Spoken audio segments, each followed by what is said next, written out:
Hello and welcome to another episode of Beyond the Boundary powered by Elista. Today we have a special guest with us. It's Shabnim Ismail. So let's welcome her first. Smart हो रहा है India जैसे India में बना Elista smart LED TV with world class clarity and amazing features.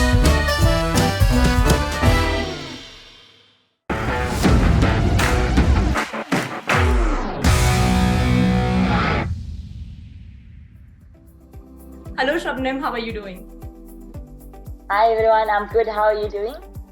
We are doing great and we're all excited for the T20 World Cup. So let's first start with that because that's the thing of anticipation for all of us. Tell me, home World Cup, Shabnim. It's something that a cricketer dreams of and you guys are going to play it. How is the vibe there in South Africa? How are you guys prepping up for it? Yeah, I think 16 years later and finally a home World Cup. I was hoping it was going to come before I retire, not that I'm going to retire anytime soon. But yeah, super excited. I mean, if you say home World Cup already, I think that already put the thrills into place.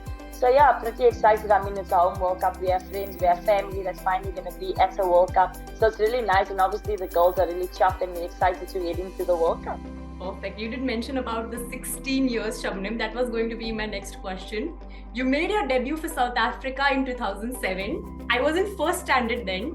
Cut to 2023. Who knew that I'd be sitting here interviewing a legend of women's cricket? How has those 16 years been for you? Oh, it's been remarkable. I mean, I've been ups and downs in my career, and I mean, for the past 5 years, if I could speak about the past 5 years playing cricket for my country and obviously opening the bowling, it's tremendous. I don't think anything or anyone would know the feeling of playing for the country for 16 years. I mean, apart from people that have been. But I mean, it's just remarkable. I can't even put into words how special it is to play for my country. Whenever I put on the green and gold, it means so much to me and so much to my friends, my family, to all my supporters around the world. So I'm just incredibly excited, and obviously saying it's a home World Cup, so I'm really excited to kick on, and obviously we're knowing that Sri Lanka is going to be our first game, so hopefully we can get the win over the line and take the momentum on our side. Looking at this, your career span there, if I have to ask you, what is that one thing that cricket has taught you in your journey so far? Something that you've taken as a learning and you always keep that in your kit bag wherever you go to play around the world? I would definitely say it's being humble. Obviously, you meet a lot of players around the world, and obviously, you know, people normally think if you're up there with the top or with the best in the world, you're arrogant, but I don't see it as arrogance. I see it more as confidence. And what cricket has really taught me is obviously being humble towards all cricketing families all around the world. So that's definitely one thing I carry on my sleeve.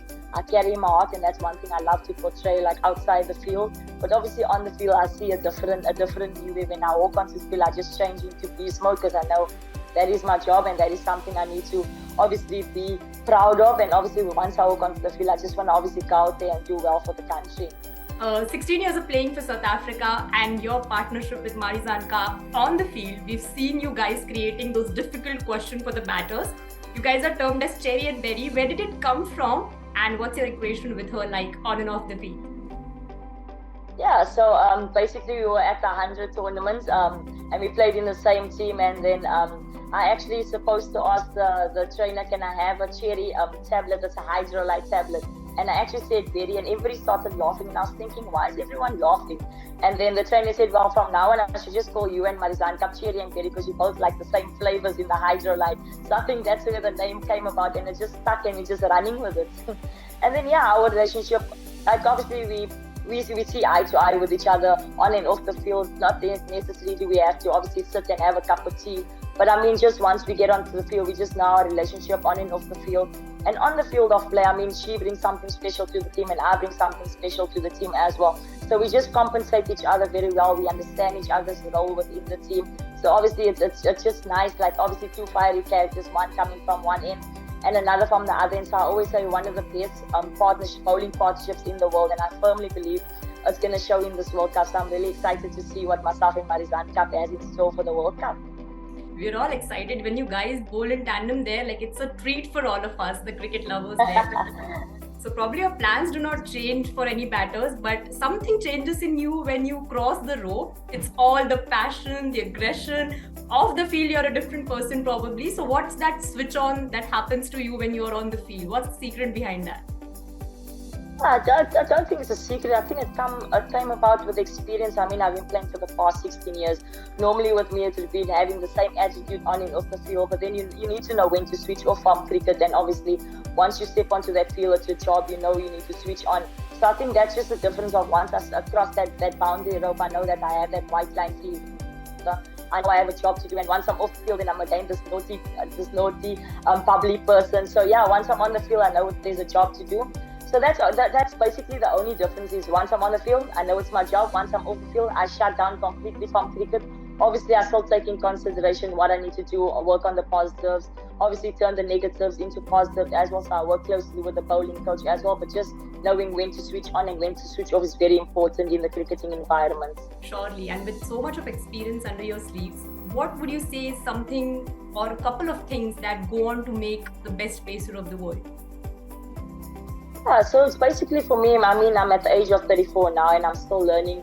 Well, they always say if you're not learning, you're dying. So I firmly believe in that. So for me, at the age of 34, I'm still learning to put more armories into my bowling style. So obviously for me, it's just ticking one box at a time, obviously going into the net. And obviously I always say that the hard yards is always behind the scenes. So not a lot of people actually see what you do behind the scenes. They normally just see what happens on the field. But I mean, the hard work is put on off the field. And then once you get on the field, it should just be easy where you can just execute your skills. It doesn't always happen, but I know when it does happen that you know you're really proud of what you do behind the scenes. And I must recommend like all the coaches I've worked with so far, and obviously my teammates has been backing me, and so that's a huge privilege once again playing for my country. You're saying it and it gives me goosebumps. The World Cup, home World Cup. I think you're giving me goosebumps.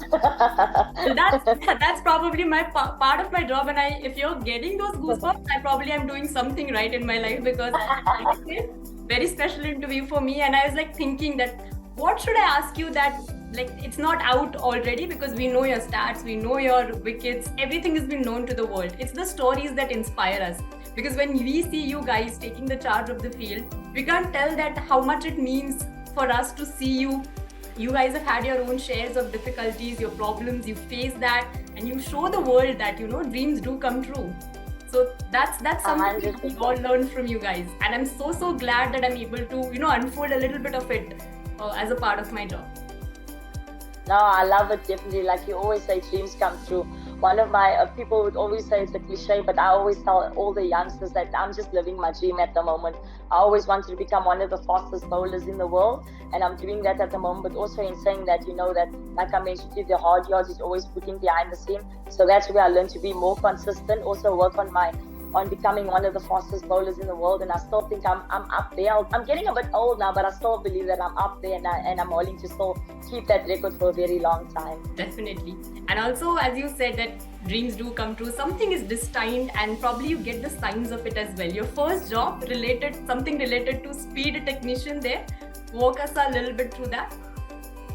Yeah, so basically when I started, I think it was in 2007, I was still working as a speed point technician at Bikes Management Solutions. So I was working there, and my late coach, who passed away a couple of years ago, we had to make a decision. It either was I'm going to play cricket for South Africa, or I'm going to go the route of actually working. But at that stage, we weren't really contracted at that stage. So then I had to choose between the two, and we sat down, we had long, hard conversations of what I really want to do. And I said, it is my passion and it is my dream to play for South Africa, to be one of the best in the world. And we actually took the route of playing cricket, and I had to leave my job. And I'm not disappointed at all. I'm still living the life. I'm still happy as can be, and I'm still... Super. So I guess that's what was the main interview part from me. Thank you so much, Shabnim, for joining us and having this special chat with us. It really means a lot, and we wish you all the best for this home World Cup, and we wish to see more and more those lethal deliveries from you. Thank you so much. I really appreciate it, and I hope you have a lovely day. Thank you. Smart हो रहा है India, जैसे India में बना Elista smart LED TV with world class clarity and amazing features.